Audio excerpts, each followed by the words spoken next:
આ શિવરાત્રીમાં આટલું દરિયામાં પાણી હોવા છતાં પણ પિંગલેશ્વર મહાદેવના દર્શન કરવા ગયા. આપણે કરતાં પણ મોટો ભગત નીકળ્યો આ કુતરો છે. દરિયા વચ્ચે એટલું પાણી છે તોય તે ભોળાનાથના દર્શન કરવા જાય છે.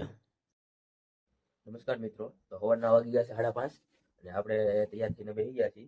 સવારના પોરમાં ઠંડા પાણીથી નાહી લીધા છે અને આપણે જવાનું છે પિંગલેશ્વર. પહેલા સવારમાં બધાને ફોન કરીને બધાને જગાડ્યા છે. ભાઈબંધ દોસ્તારને 2-3 ભાઈબંધ છે. દીપકભાઈ અને મયુરભાઈ પણ પોતાની BMW લઈને આપણે આરે નીકળી ગયા. પિંગલેશ્વર પહોંચ્યા તો આરતી ચાલુ હતી એટલે આરતી લઈને ભોળાનાથના દર્શન કરી લીધા.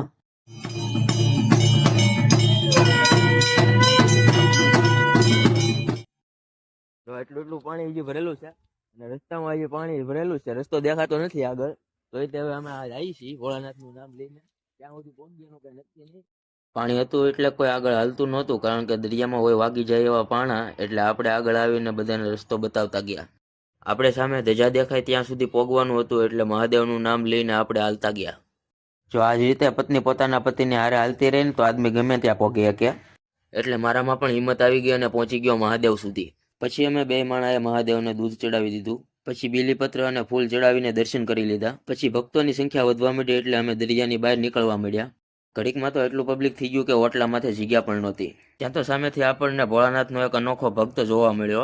આટલું પાણી હોવા છતાં પણ દરિયાની વચ્ચે મહાદેવના દર્શન કરવા જાય છે. આમનામ થોડા મહાદેવને પશુપતિનાથ કહેવાના છે.